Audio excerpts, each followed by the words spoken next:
നമസ്കാരം, middle east ന്യൂസിലേക്ക് സ്വാഗതം. ആദ്യം നോക്കാം പ്രധാന വാർത്തകൾ. സ്കൂൾ തുറക്കാനിരിക്കെ പ്രത്യേക സുരക്ഷാ പദ്ധതി പ്രഖ്യാപിച്ച ദുബായ് പോലീസ്. സ്കൂൾ സെക്യൂരിറ്റി എന്ന പേരിൽ 250-ലേറെ പെട്രോൾ സംഘങ്ങളെ വിന്യസിക്കും. റോഡ് സുരക്ഷ ഉൾപ്പെടെ പ്രത്യേക ബോധവൽക്കരണ പരിപാടികളും നടത്തും. തെരുവുനായ പ്രശ്നത്തിൽ ദേശീയ തലത്തിൽ നയം വേണമെന്ന് സുപ്രീം കോടതി. എല്ലാ സംസ്ഥാനങ്ങളിലെയും കേസുകൾ ഒന്നിച്ചാക്കാൻ നിർദ്ദേശം. ഡൽഹിയിലെ തെരുവുനായകളെ പിടികൂടി സുരക്ഷാ കേന്ദ്രത്തിലേക്ക് മാറ്റണമെന്ന ഉത്തരവ് തിരുത്തി. വന്ധ്യംകരണത്തിനും പ്രതിരോധ കുത്തിവയ്പ്പിനും ശേഷം തുറന്നുവിടാമെന്ന് നിർദ്ദേശം.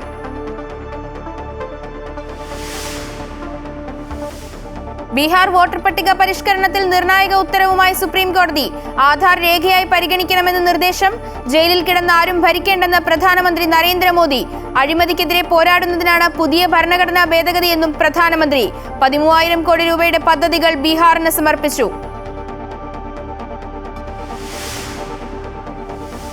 രാഹുൽ മാങ്കൂട്ടത്തിലിന്റെ രാജിയിൽ യൂത്ത് കോൺഗ്രസിൽ പോര് ശക്തം. അബിൻ വർക്കിക്കെതിരെ വിമർശനവുമായി രാഹുൽ അനുകൂലികൾ.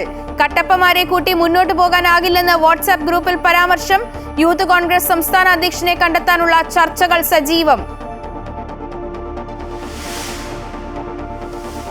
വനിതാ ഏകദിന ലോകകപ്പിന് തിരുവനന്തപുരം കാര്യവട്ടം സ്റ്റേഡിയം വേദിയാകില്ല.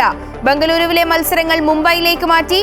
കേരളത്തിന് തിരിച്ചടിയായത് വിമാന സർവീസുകളുടെ കുറവ്.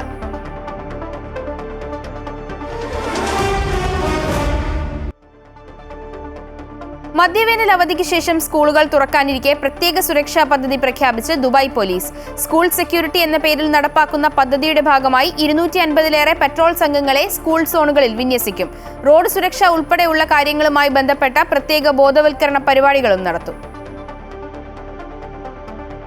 മധ്യവേനൽ അവധിക്ക് ശേഷം UAE-യിലെ സ്കൂളുകൾ ഓഗസ്റ്റ് 25 തിങ്കളാഴ്ചയാണ് തുറക്കുന്നത്. വിദ്യാർത്ഥികളുടെ സുരക്ഷ മുൻനിർത്തിയാണ് സ്കൂൾ സെക്യൂരിറ്റി എന്ന പേരിൽ പ്രത്യേക ക്യാമ്പയിൻ ദുബായ് പോലീസ് പ്രഖ്യാപിച്ചത്. ഇതിന്റെ ഭാഗമായി ദുബായിലെ സ്കൂൾ സോണുകളിൽ 250-ലേറെ പെട്രോൾ സംഘത്തെ വിന്യസിക്കും. ട്രാഫിക് നിരീക്ഷണത്തിനുള്ള 9 ഡ്രോണുകൾ, 6 ലക്ഷറി പെട്രോൾ വാഹനങ്ങൾ, 4 കുതിരപ്പട യൂണിറ്റുകൾ, 60 സൈക്കിളുകൾ എന്നിവ അടങ്ങുന്നതാണ് ഇത്. 300ഓളം വിദ്യാർത്ഥികളെ ഉൾപ്പെടുത്തി സേഫ്റ്റി അംബാസഡേഴ്സ് എന്ന പേരിൽ ബോധവൽക്കരണ പരിപാടിയും സംഘടിപ്പിക്കും. 750-ലേറെ പോലീസ് ഉദ്യോഗസ്ഥർ വിദ്യാർത്ഥികളുമായി ആശയവിനിമയം നടത്തും. ദുബായിലെ 71 സ്കൂളുകളിൽ ബോധവൽക്കരണ പരിപാടി നടത്തും. ഇതിന്റെ ഭാഗമായി ദുബായ് പോലീസിന്റെ ഭാഗ്യചിഹ്നമായ മൻസൂർ കുട്ടികൾക്കുള്ള സമ്മാനങ്ങളുമായി സ്കൂളുകളിലെത്തും. വിദ്യാർത്ഥികൾക്കും രക്ഷിതാക്കൾക്കും പോലീസിനോടുള്ള വിശ്വാസം വർദ്ധിപ്പിക്കുക എന്നതും ബോധവൽക്കരണ പരിപാടികളുടെ ലക്ഷ്യമാണ്. Amrita news, Dubai.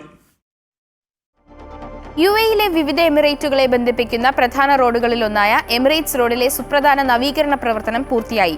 പുതിയ അധ്യയന വർഷം ആരംഭിക്കുന്ന ഓഗസ്റ്റ് 25-ന് റോഡ് പൂർണ്ണമായും തുറന്നുകൊടുക്കുമെന്ന് ദുബായ് RTA അറിയിച്ചു. ദുബായ്, ഷാർജ, അജ്മൻ, അൽ ഖ്വൈൻ, റാസൽ ഖൈമ തുടങ്ങിയ എമിറേറ്റുകളെ ബന്ധിപ്പിക്കുന്ന പ്രധാന പാതകളിൽ ഒന്നാണ് എമിറേറ്റ്സ് റോഡ്. ഈ റോഡിന്റെ 14 കിലോമീറ്റർ ഭാഗമാണ് അത്യാധുനിക സാങ്കേതിക വിദ്യകൾ ഉപയോഗിച്ച് നവീകരിച്ചത്. നവീകരണം പൂർത്തിയായതിലൂടെ 45% വരെ യാത്രാ സമയത്തിൽ കുറവുണ്ടാകുമെന്നാണ് പ്രതീക്ഷിക്കുന്നത്. കുവൈറ്റിൽ സന്ദർശന വിസകളിലും താൽക്കാലിക വിസകളിലും എത്തുന്നവർക്ക് സർക്കാർ ആശുപത്രികളിലെയും പ്രാഥമിക ആരോഗ്യ കേന്ദ്രങ്ങളിലെയും ആരോഗ്യ സേവനങ്ങൾ നിർത്തലാക്കി. ആരോഗ്യമന്ത്രി ഡോക്ടർ അഹമ്മദ് അബ്ദുൽ വഹാബ് അൽ അവാദിയാണ് ഇത് സംബന്ധിച്ച തീരുമാനം പുറപ്പെടുവിച്ചത്. ഇത് പ്രകാരം ഈ വിഭാഗങ്ങളിൽപ്പെട്ടവർക്ക് സർക്കാർ ആശുപത്രികളിലും സർക്കാർ ഉടമസ്ഥതയിലുള്ള ആരോഗ്യ കേന്ദ്രങ്ങളിലും ചികിത്സയോ മറ്റ് ആരോഗ്യ സേവനങ്ങളോ അനുവദിക്കില്ല. രാജ്യത്തെ ആരോഗ്യ സംരക്ഷണ വിഭവങ്ങളുടെ ഗുണനിലവാരം കർശനമായി നടപ്പിലാക്കുന്നതിന്റെ ഭാഗമായാണ് തീരുമാനം.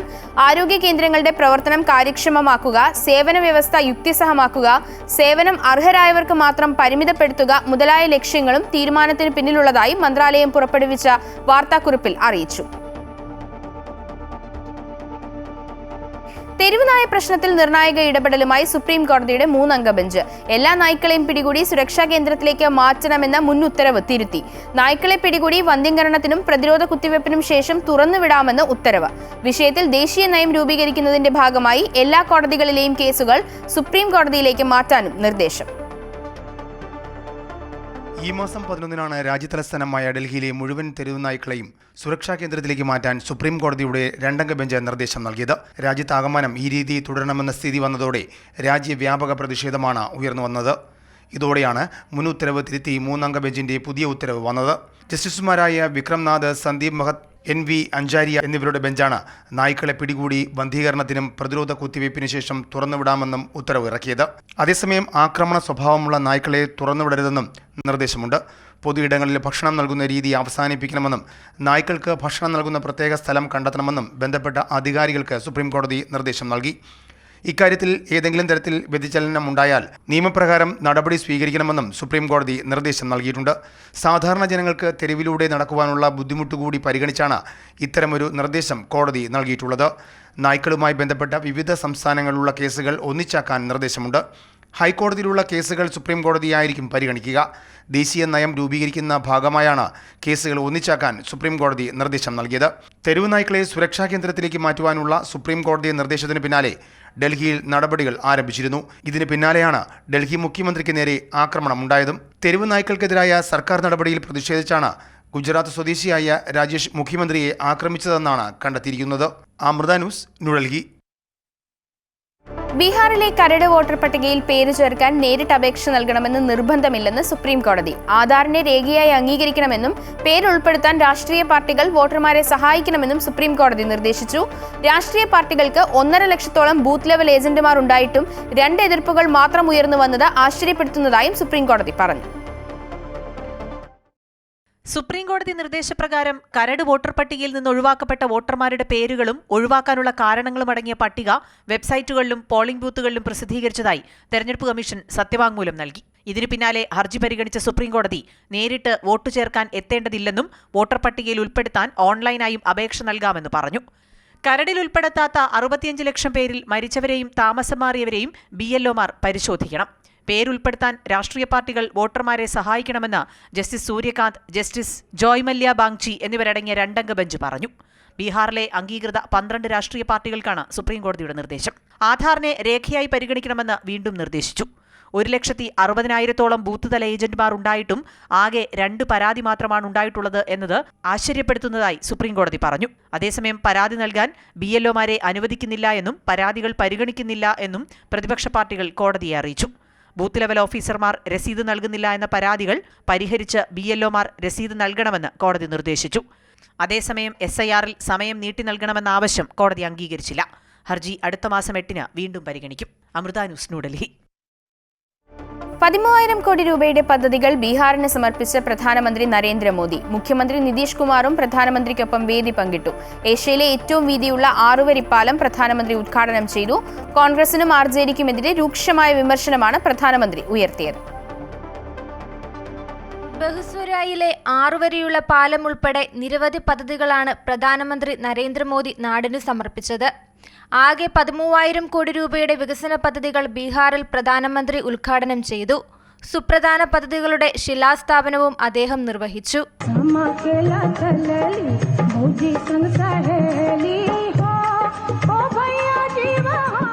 തുടർന്ന് റാലി അഭിസംബോധന ചെയ്ത പ്രധാനമന്ത്രി കോൺഗ്രസിനും RJDക്കുമെതിരായി വിമർശനങ്ങളാണ് ഉന്നയിച്ചത്.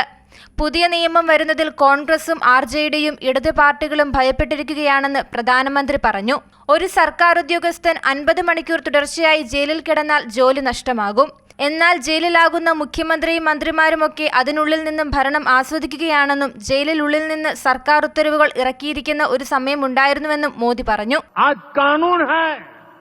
कि अगर किसी छोटे सरकारी कर्मचारी को 50 घंटे तक हिरासत में रख दिया तो अपने आप वो सस्पेंड हो जाता है. लेकिन अगर कोई मुख्यमंत्री है, कोई मंत्री है, कोई प्रधानमंत्री है तो वो जेल में रह करके भी सत्ता का सुख पा सकता है. ये कैसे हो सकता है? ഇപ്പോഴത്തെ ഭരണത്തിന് മുൻപ് എന്തായിരുന്നു ബീഹാറിലെ അവസ്ഥ? RJDയുടെ ഭരണത്തിന് കീഴിൽ മുഴുവൻ ഇരുട്ടിലായിരുന്നു ബീഹാർ എന്നും പ്രധാനമന്ത്രി കുറ്റപ്പെടുത്തി. വോട്ടർ പട്ടിക പരിഷ്കരണം സംബന്ധിച്ച് കാര്യമായ പ്രതികരണം നടത്താതിരുന്ന പ്രധാനമന്ത്രി പ്രതിപക്ഷ പാർട്ടികൾക്കെതിരെ അതിശക്തമായി വിമർശനമുന്നയിച്ചാണ് തന്റെ സംസാരം അവസാനിപ്പിച്ചത്. അമൃത ന്യൂസ്, ന്യൂഡൽഹി. പുതിയ സംസ്ഥാന അധ്യക്ഷനായുള്ള ചർച്ചകൾക്ക് മുൻപ് തന്നെ യൂത്ത് കോൺഗ്രസിൽ തമ്മിലടി രൂക്ഷം. അബിൻ വർക്കിക്കെതിരെ യൂത്ത് കോൺഗ്രസ് സംസ്ഥാന സമിതിയുടെ വാട്സാപ്പ് ഗ്രൂപ്പിൽ വിമർശനവുമായി രാഹുൽ അനുയായികളായ സംസ്ഥാന നേതാക്കളെത്തി. കട്ടപ്പമാർക്കൊപ്പം ചേർന്നു പോകാനാകില്ലെന്ന വിമർശനത്തിനൊപ്പം ബാഹുബലി ചിത്രത്തിന്റെ പോസ്റ്ററും ഗ്രൂപ്പിൽ ഷെയർ ചെയ്തിട്ടുണ്ട്. വിമർശനം രൂക്ഷമായതോടെ കേന്ദ്ര നേതൃത്വം ഇടപെട്ട് സന്ദേശം അയക്കുന്നതിന് നിയന്ത്രണം ഏർപ്പെടുത്തി. യൂത്ത് കോൺഗ്രസ് സംസ്ഥാന സമിതിയുടെ ഔദ്യോഗിക വാട്സപ്പ് ഗ്രൂപ്പിലാണ് രാഹുൽ മാങ്കൂട്ടത്തിലിന്റെ അനുയായികളായ യൂത്ത് കോൺഗ്രസ് സംസ്ഥാന നേതാക്കൾ അബിൻ വർക്കിക്കെതിരെ വിമർശനവുമായി രംഗത്തെത്തിയത്. കട്ടപ്പമാർക്കൊപ്പം ചേർന്നു പോകാനാകില്ലെന്നും തോളിൽ കൈയിട്ട് നടന്നവരുടെ കുത്തിന് ആഴമേറുമെന്ന കുറിപ്പോടെ ബാഹുബലി ചിത്രത്തിന്റെ പോസ്റ്റർ ഉൾപ്പെടെയാണ് സന്ദേശം പോസ്റ്റ് ചെയ്തിരിക്കുന്നത്. യൂത്ത് കോൺഗ്രസിന്റെ കണ്ണൂർ ജില്ലാ പ്രസിഡന്റും രാഹുൽ മാങ്കൂട്ടത്തിലിന്റെ വിശ്വസ്തനുമായ വിജിൻ മോഹനാണ് ആദ്യ സന്ദേശം അയച്ചത്. സംഘടനയ്ക്കുള്ളിൽ നിന്നുള്ളവർ തന്നെയാണ് രാഹുലിനെ ചതിച്ചതെന്നും ആട്ടിൻതോലിനു പകരം പച്ചത്തത്തയുടെ കുപ്പായമണിഞ്ഞ ചെന്നായെ ആർക്കും തിരിച്ചറിയാൻ കഴിഞ്ഞില്ലെന്നും ഒരാളെ പിന്നിൽ നിന്ന് കുത്തിയിട്ട് കസേര സ്വന്തമാക്കാനാണ് മോഹമെങ്കിൽ തങ്ങൾ ഇവിടെ ഉണ്ടാകുമെന്നും വനവാസത്തിന് പോകില്ലെന്നും വിമർശനത്തിൽ പറയുന്നു. കഴിഞ്ഞ ദിവസം രാഹുലിനെതിരെ മാധ്യമങ്ങൾക്ക് മുന്നിൽ നിലപാടെടുത്ത സ്നേഹ ഉൾപ്പെടെയുള്ള യൂത്ത് കോൺഗ്രസ് നേതാക്കൾക്കെതിരെയും ഗ്രൂപ്പിൽ പരാമർശമുണ്ട്. വാക്പോര് തുടരുന്ന സാഹചര്യത്തിൽ സംസ്ഥാനത്ത് യൂത്ത് കോൺഗ്രസിന്റെ ചുമതലയുള്ള കേന്ദ്ര ജനറൽ സെക്രട്ടറിയും ഗ്രൂപ്പ് അഡ്മിനുമായ പുഷ്പലത വാട്സപ്പ് അഡ്മിൻ ഒള്ളിയാക്കി മാറ്റി. അതേസമയം യൂത്ത് കോൺഗ്രസ് സംസ്ഥാന അധ്യക്ഷ സ്ഥാനത്തേക്കുള്ള തെരഞ്ഞെടുപ്പ് കൂടുതൽ കടുക്കുമെന്ന സൂചനയാണ് സംസ്ഥാന സമിതി വാട്സപ്പ് ഗ്രൂപ്പിലെ നേതാക്കളുടെ രൂക്ഷമായ പ്രതികരണത്തിലൂടെ വ്യക്തമാകുന്നത്. അമൃത ന്യൂസ്, തിരുവനന്തപുരം. രാഹുൽ മാങ്കൂട്ടത്തിനെതിരായ ആരോപണങ്ങളിൽ അന്വേഷണത്തിന് പ്രത്യേക സമിതിയെ നിയോഗിക്കാൻ KPCC തീരുമാനിച്ചു. അതേസമയം രാഹുൽ MLA സ്ഥാനം രാജിവെക്കേണ്ടതില്ല എന്ന നിലപാടിൽ കോൺഗ്രസ് നേതൃത്വം ഉറച്ചു നിൽക്കുന്നു. ഇതിനിടെ രാഹുലിനെ പിന്തുണച്ചും പരാതിക്കാരെ ആക്ഷേപിച്ചും VK ശ്രീകണ്ഠൻ MP നടത്തിയ പരാമർശം വിവാദമായി.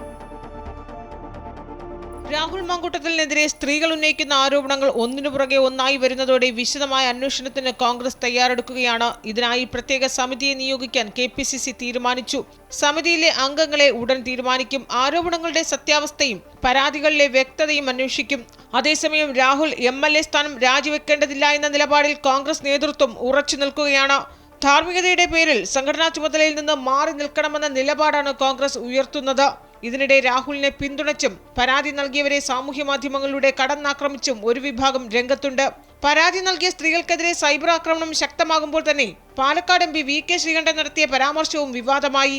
പരാതി ഉന്നയിച്ചവരുടെ രാഷ്ട്രീയ പശ്ചാത്തലം പരിശോധിക്കണമെന്നും അല്പവസ്ത്രധാരികളായി മന്ത്രിമാർക്കൊപ്പം നിൽക്കുന്ന ചിത്രങ്ങൾ പുറത്തുവന്നതല്ലേ എന്നുമുള്ള VK ശ്രീകണ്ഠന്റെ പരാമർശം വിമർശനത്തിനിടയാക്കിയിട്ടുണ്ട്. പ്രസ്താവന വിവാദമായതോടെ അത് തിരുത്തി VK ശ്രീകണ്ഠൻ രംഗത്ത് വരികയും ചെയ്തു. ഇതിനിടെ പാർട്ടിക്കുള്ളിൽ രാഹുൽ മാങ്കൂട്ടത്തിനെതിരെ യൂത്ത് കോൺഗ്രസ് അടക്കം വലിയൊരു വിഭാഗം ഒളിഞ്ഞും തെളിഞ്ഞും രംഗത്തുണ്ട്. പാലക്കാട് രാഹുലിന് സീറ്റ് നൽകേണ്ടതില്ല എന്ന ധാരണയും നേതാക്കൾക്കിടയിലുണ്ട്. അമൃത ന്യൂസ്, തിരുവനന്തപുരം.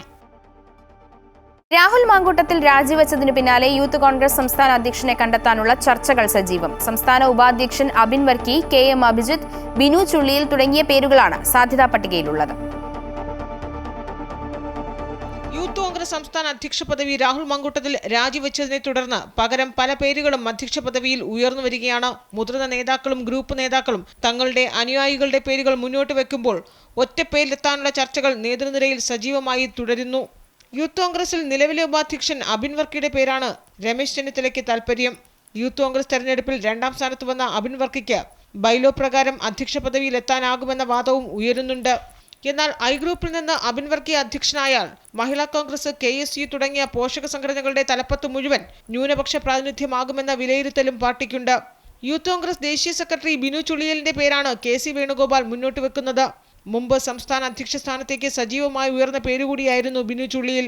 അതേസമയം KSU സംസ്ഥാന അധ്യക്ഷനായി ഏറെക്കാലം പ്രവർത്തിച്ച KM അഭിജിത്തിനെയും പരിഗണിക്കുന്നുണ്ട്.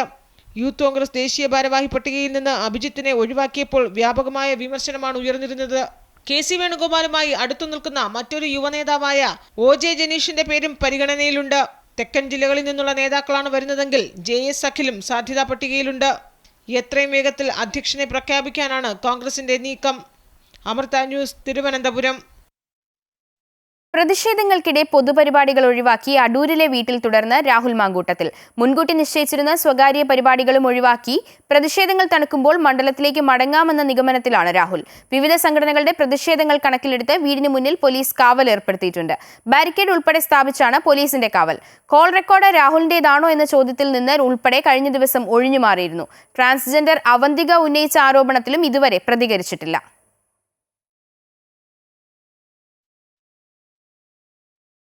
ബെവ്കോ ജീവനക്കാർക്ക് റെക്കോർഡ് ബോണസ് 1,02,000 രൂപ ബോണസ് നൽകാനാണ് തീരുമാനിച്ചിരിക്കുന്നത്. ഇത് കഴിഞ്ഞ വർഷത്തേക്കാൾ 8% അധികമാണ്. എക്സൈസ് മന്ത്രിയുടെ സാന്നിധ്യത്തിൽ നടന്ന ചർച്ചയിലാണ് തീരുമാനം. കഴിഞ്ഞ സാമ്പത്തിക വർഷം 19,700 കോടിയാണ് വിറ്റുവരവ്.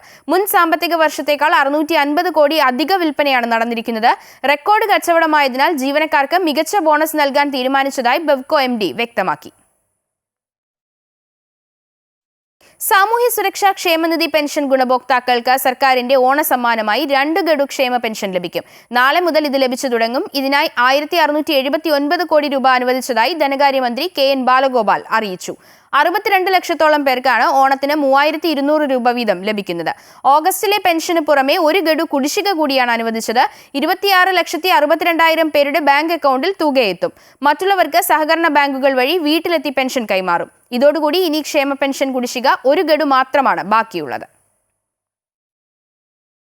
തദ്ദേശ സ്വയംഭരണ തെരഞ്ഞെടുപ്പിൽ വികസന അജണ്ട ഉയർത്തിപ്പിടിച്ചുള്ള ക്യാമ്പയിൻ നടത്താൻ BJP തീരുമാനം. തെരഞ്ഞെടുപ്പ് മുന്നൊരുക്കങ്ങൾ ചർച്ച ചെയ്യാൻ കൊച്ചിയിൽ ചേർന്ന BJP സംസ്ഥാന നേതൃയോഗം കേന്ദ്രമന്ത്രി അമിത് ഷാ ഉദ്ഘാടനം ചെയ്തു. ദേശസുരക്ഷയ്ക്ക് പ്രാധാന്യമില്ലാത്ത സംസ്ഥാനമായി കേരളം മാറിയെന്ന് അമിത് ഷാ യോഗത്തിൽ അഭിപ്രായപ്പെട്ടു. കൊച്ചിയിൽ ചേർന്ന BJP നേതൃയോഗത്തിന് സംസ്ഥാന അധ്യക്ഷൻ രാജീവ് ചന്ദ്രശേഖർ അധ്യക്ഷത വഹിച്ചു. തദ്ദേശ സ്വയംഭരണ സ്ഥാപനങ്ങളിലേക്ക് നടക്കുന്ന തെരഞ്ഞെടുപ്പ് ഒരുക്കങ്ങൾ വിലയിരുത്താനാണ് കേന്ദ്ര ആഭ്യന്തരമന്ത്രി അമിത് ഷായുടെ സാന്നിധ്യത്തിൽ യോഗം ചേർന്നത്. ദേശസുരക്ഷയ്ക്ക് പ്രാധാന്യമില്ലാത്ത സംസ്ഥാനമായി കേരളം മാറിയെന്ന് അമിത് ഷാ യോഗത്തിൽ അഭിപ്രായപ്പെട്ടു. കേരളത്തിന്റെ സുരക്ഷാ വീഴ്ചയെക്കുറിച്ച് കേന്ദ്രം നൽകുന്ന മുന്നറിയിപ്പ് സംസ്ഥാനം അവഗണിച്ചുവെന്നും അമിത് ഷാ ചൂണ്ടിക്കാട്ടിയതായി സംസ്ഥാന ജനറൽ സെക്രട്ടറി MT രമേശ് പറഞ്ഞു. വികസന അജണ്ട ഉയർത്തിപ്പിടിച്ചുള്ള തെരഞ്ഞെടുപ്പ് ക്യാമ്പയിനാണ് BJP നടത്താൻ തീരുമാനിച്ചിരിക്കുന്നത്. ഇതിന്റെ ഭാഗമായി 25 പരിപാടികൾ അവതരിപ്പിച്ചുവെന്നും അദ്ദേഹം പറഞ്ഞു. കേരളത്തിലെ ജനങ്ങളുടെ മുമ്പാകെ വികസന അജണ്ട ഉയർത്തിപ്പിടിച്ചുകൊണ്ടുള്ള ഒരു തെരഞ്ഞെടുപ്പ് പ്രവർത്തനത്തിനാണ് ഞങ്ങൾ നേതൃത്വം കൊടുക്കുന്നത്. സുരക്ഷാ വീഴ്ചയെ സംബന്ധിച്ച് ആവർത്തിച്ച് കേന്ദ്രം കൊടുക്കുന്ന നിർദ്ദേശങ്ങളുണ്ട്. ആ നിർദ്ദേശങ്ങളൊന്നും നടപ്പിലാക്കാൻ നേരത്തെ UDF ഗവൺമെന്റ് ആയാലും ഇപ്പോഴത്തെ LDF ഗവൺമെന്റ് തയ്യാറാകുന്നില്ല. പോപ്പുലർ ഫ്രണ്ടിന്റെ സ്ലീപ്പിംഗ് സെല്ലുകൾ ഈ കേരളത്തിൽ മറ്റു പല രൂപത്തിലും പ്രവർത്തിക്കുന്നു എന്ന് കേന്ദ്ര ഇന്റലിജൻസ് ആവർത്തിച്ച് കേരള ഗവൺമെന്റ് മുന്നറിയിപ്പ് നൽകിയിട്ടുള്ളതാണ്. കേരളത്തിലെ തീരപ്രദേശങ്ങൾ കേന്ദ്രീകരിച്ചുകൊണ്ട് വലിയ തോതിലുള്ള ദേശവിരുദ്ധ പ്രവർത്തനങ്ങൾ നടത്താൻ ചില ആളുകൾ പരിശ്രമിക്കുന്നു. സംസ്ഥാന ഗവൺമെന്റ് ദേശവിരുദ്ധ ശക്തികൾക്കെതിരായി നടപടി സ്വീകരിക്കുന്നില്ല. ദേശീയ ഗവൺമെന്റ് വരണം, BJP നേതൃത്വം കൊടുക്കുന്ന ഗവൺമെന്റ് വരണം. 2026 ദേശീയ ജനാധിപത്യ സഖ്യത്തിന്റെ ഗവൺമെന്റ് കേരളത്തിലുണ്ടാവണം.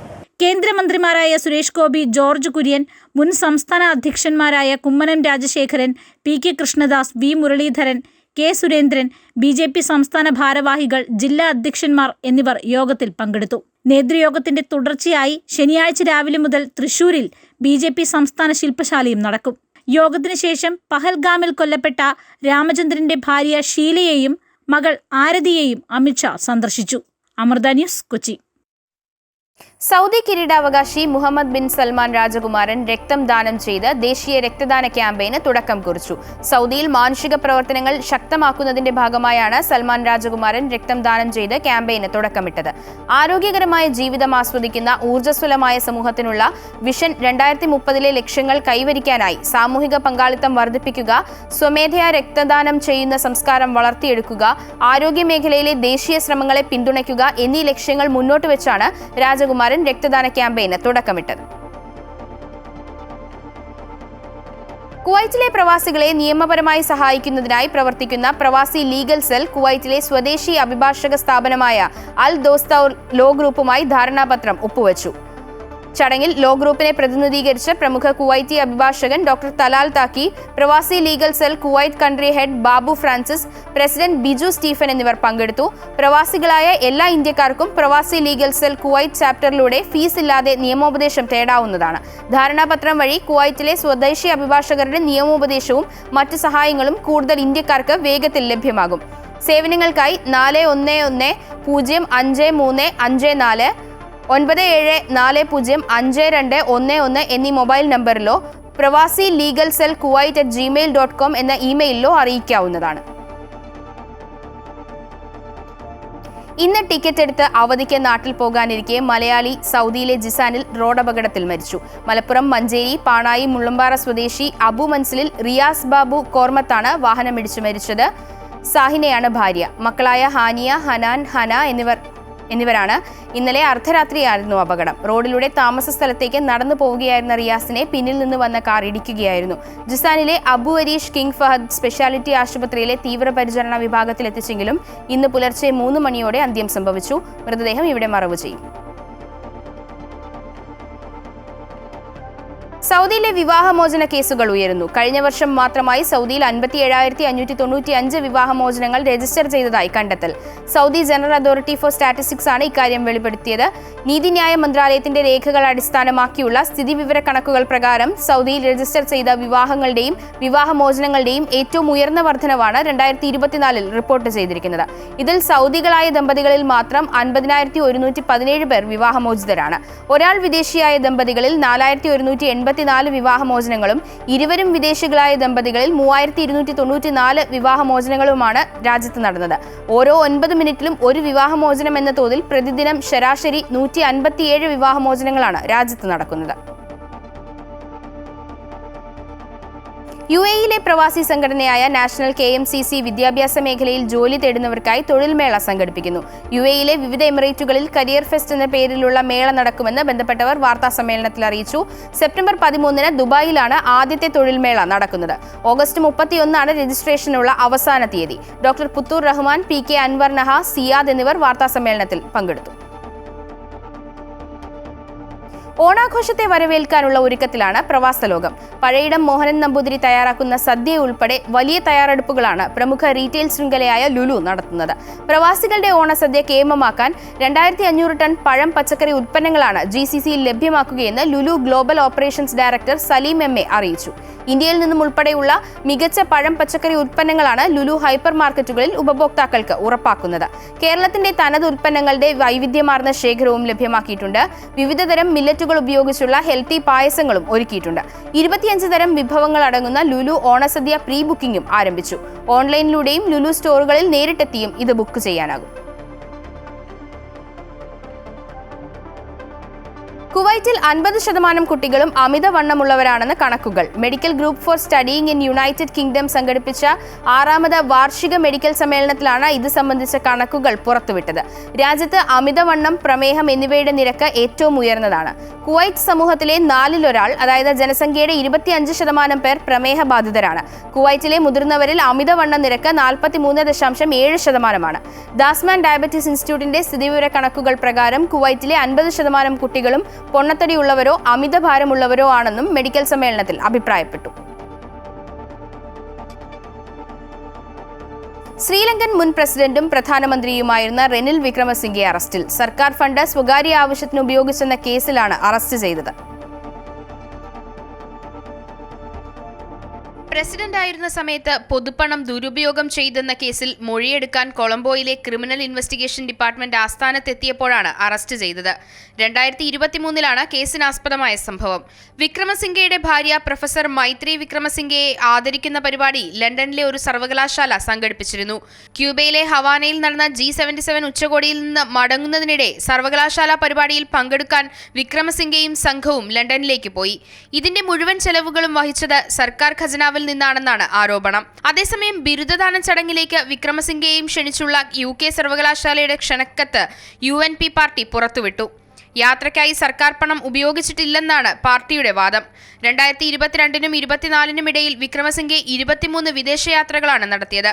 ഇതിനായി 600 ദശലക്ഷം രൂപയിലധികം ചെലവഴിച്ചെന്നാണ് റിപ്പോർട്ട്. യാത്രയുമായി ബന്ധപ്പെട്ട ചിലവുകളെക്കുറിച്ച് മുൻപ് പോലീസ് വിക്രമസിംഗയുടെ ജീവനക്കാരെ ചോദ്യം ചെയ്തിരുന്നു. ഇതിനു പിന്നാലെയാണ് വിക്രമസിംഗയെ ചോദ്യം ചെയ്യാൻ വിളിപ്പിച്ചത്. അഴിമതിയും ദുർഭരണവും ആരോപിച്ച് പ്രതിഷേധങ്ങൾക്കൊടുവിൽ രജപക്സെ സ്ഥാനമൊഴിഞ്ഞതിനെ തുടർന്നാണ് 2022 ജൂലൈയിൽ വിക്രമസിംഗെ പ്രസിഡന്റായി സ്ഥാനമേൽക്കുന്നത്. രാജ്യത്തെ സാമ്പത്തിക മാന്ദ്യത്തിനു ശേഷം സമ്പദ്വ്യവസ്ഥയെ സുസ്ഥിരമാക്കിയതിന്റെ ബഹുമതി അദ്ദേഹത്തിന് ലഭിച്ചിരുന്നു. പക്ഷേ 2024 സെപ്റ്റംബറിൽ നടന്ന തെരഞ്ഞെടുപ്പിൽ വിക്രമസിംഗെ പരാജയപ്പെടുകയായിരുന്നു. News desk Amrita news. വിദ്യാഭ്യാസം നേടുന്നത് സമൂഹത്തിന്റെ നന്മയ്ക്കു കൂടി വേണ്ടിയാകണമെന്ന് കേരള ഗവർണർ രാജേന്ദ്ര വിശ്വനാഥ് ആർലേക്കർ. സദ്ഗുരു ശ്രീ മാതാ അമൃതാനന്ദമയി ദേവി നൽകുന്ന ഈ സന്ദേശം ജീവിതത്തിൽ പകർത്തണമെന്നും അദ്ദേഹം വിദ്യാർത്ഥികളോട് ആവശ്യപ്പെട്ടു. അമൃത വിശ്വവിദ്യാപീഠം കൊച്ചി ബ്രഹ്മസ്ഥാനം ക്യാമ്പസിൽ നടന്ന 27ാമത് ബിരുദദാന ചടങ്ങ് ഉദ്ഘാടനം ചെയ്ത് സംസാരിക്കുകയായിരുന്നു അദ്ദേഹം. വിവിധ വിഭാഗങ്ങളിലായി 477 വിദ്യാർത്ഥികളാണ് ബിരുദം ഏറ്റുവാങ്ങിയത്.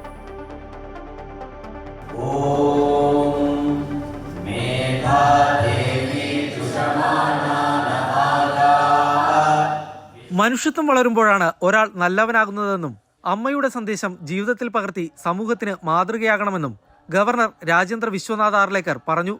അമ്മയുടെ അനുഗ്രഹം നേടിയവരാണ് ഇവിടെയുള്ള വിദ്യാർത്ഥികളെന്നും ഗവർണർ കൂട്ടിച്ചേർത്തു. Mankind that we are doing, not for myself, for men, for human beings, everything. If we do not have that human touch within us, we will not be able to do anything. Ma Amrita has taught us this. Amrita Vishwavidyapeetham Kochi Brahmasthanam ക്യാമ്പസിൽ നടന്ന 27ാമത് ബിരുദദാന ചടങ്ങ് ഉദ്ഘാടനം ചെയ്ത് സംസാരിക്കുകയായിരുന്നു അദ്ദേഹം. വിവിധ വിഭാഗങ്ങളിലായി 477 വിദ്യാർത്ഥികളാണ് ബിരുദം ഏറ്റുവാങ്ങിയത്. മാതാ അമൃതാനന്ദമയി മഠം ജനറൽ സെക്രട്ടറി സ്വാമി പൂർണ്ണാമൃതാനന്ദപുരി ചടങ്ങിൽ അനുഗ്രഹ പ്രഭാഷണം നടത്തി. If you can become empty, you can enjoy the beauty of fullness. Learning means trying to empty ourselves. The more you learn, the more you will come to know the limitation of your intellect and depth of your ignorance. Finally, when you know that I don't know anything, you will get connected with the cosmic intelligence, which is much more powerful than our ordinary knowledge. 27 വിദ്യാർത്ഥികൾ വിവിധ വിഭാഗങ്ങളിലായി rank ജേതാക്കളായി. വിവിധ വിഷയങ്ങളിൽ ഗവേഷണം പൂർത്തിയാക്കിയ 14 പേരും ചടങ്ങിൽ ബിരുദങ്ങൾ ഏറ്റുവാങ്ങി. ബ്രഹ്മസ്ഥാനം ക്യാമ്പസിൽ നടന്ന ചടങ്ങിൽ Amrita Vishwavidyapeetham registrar doctor P Ajith Kumar വിശിഷ്ടാതിഥിയായിരുന്നു. Amrita Vishwavidyapeetham Kochi campus director doctor U Krishnakumar ചടങ്ങിൽ സ്വാഗതം ആശംസിച്ചു. Amrita Vishwavidyapeetham associate provost Shanthikumar V Nair ബിരുദദാന ചടങ്ങിൽ അധ്യക്ഷത വഹിച്ചു. അമൃത ന്യൂസ്, കൊച്ചി. നെഹ്റു ട്രോഫി വള്ളംകളിയുടെ ട്രാക്കും ഹീറ്റ്സും നറുക്കെടുപ്പിലൂടെ നിശ്ചയിച്ചു. YMCA ഹാളിൽ നടന്ന നറുക്കെടുപ്പ് ചടങ്ങ് Nehru trophy boat race society സെക്രട്ടറിയായ സബ് കളക്ടർ സമീർ കിഷൻ ഉദ്ഘാടനം ചെയ്തു. 21 ചുണ്ടൻ വള്ളങ്ങളടക്കം 71 വള്ളങ്ങളാണ് ഇത്തവണ മത്സരത്തിനുള്ളത്. ഹീറ്റ്സിൽ മികച്ച സമയം കുറിക്കുന്ന 4 വള്ളങ്ങളാണ് ഫൈനലിൽ മാറ്റുരയ്ക്കുക. വനിതാ ഏകദിന ലോകകപ്പിന് തിരുവനന്തപുരം കാര്യവട്ടം സ്റ്റേഡിയം വേദിയാകില്ല. കാര്യവട്ടത്ത് നിശ്ചയിച്ചിരുന്ന മത്സരം നവി മുംബൈയിലേക്കാണ് മാറ്റിയത്. ബംഗളൂരു ചിന്നസ്വാമി സ്റ്റേഡിയത്തിൽ നടത്തേണ്ട മത്സരങ്ങൾ സുരക്ഷാ കാരണങ്ങളാൽ കാര്യവട്ടം ഗ്രീൻഫീൽഡ് സ്റ്റേഡിയത്തിലേക്ക് മാറ്റുമെന്നായിരുന്നു റിപ്പോർട്ട്. IPL കിരീടം നേടിയ ബംഗളൂരു റോയൽ ചലഞ്ചേഴ്സിന്റെ ആഘോഷ പരിപാടിക്കിടെ ദുരന്തമുണ്ടായ പശ്ചാത്തലത്തിലാണ് ചിന്നസ്വാമിയിലെ മത്സരങ്ങൾ മാറ്റിയത്. എന്നാൽ ഈ മത്സരങ്ങൾ നവി മുംബൈയിലെ DY പാട്ടീൽ സ്റ്റേഡിയത്തിൽ നടത്തുമെന്ന് BCCI അറിയിച്ചു. കണക്റ്റിംഗ് ഫ്ലൈറ്റുകളുടെ അഭാവവും ലോജിസ്റ്റിക്സ് ബുദ്ധിമുട്ടുകളും ചൂണ്ടിക്കാട്ടിയാണ് കാര്യവട്ടത്ത് നിശ്ചയിച്ചിരുന്ന മത്സരം മുംബൈയിലേക്ക് മാറ്റിയതെന്നാണ് റിപ്പോർട്ട്. ലീഗ് ഘട്ടത്തിലെ 3 മത്സരങ്ങൾക്കും സെമി ഫൈനലിനും ഫൈനൽ മത്സരത്തിനും മുംബൈ വേദിയാകും. ടൂർണമെന്റിന്റെ മറ്റു വേദികളിൽ മാറ്റമില്ല. ഗുവാഹത്തി, ഇൻഡോർ, വിശാഖപട്ടണം, കൊളംബോ എന്നിവയാണ് ഇന്ത്യയും ശ്രീലങ്കയും സംയുക്ത ആതിഥേയരാകുന്ന വനിതാ ഏകദിന ലോകകപ്പിന്റെ വേദികൾ. സെപ്റ്റംബർ 30 മുതൽ നവംബർ 2 വരെയാണ് ലോകകപ്പ് നടക്കുക. ഇന്ത്യയും ശ്രീലങ്കയും തമ്മിലുള്ള ഉദ്ഘാടന മത്സരം ഗുവാഹത്തിയിൽ നടക്കും. 12 വർഷങ്ങൾക്ക് ശേഷമാണ് വനിതാ ലോകകപ്പ് ഇന്ത്യയിലേക്ക് എത്തുന്നത്. Sports desk, Amrita news. Middle East വാർത്തകൾ പൂർണ്ണമാകുന്നു. കൂടുതൽ വാർത്തകൾക്കായി അമൃത ന്യൂസ് യൂട്യൂബ് ചാനൽ കാണുക. നമസ്കാരം.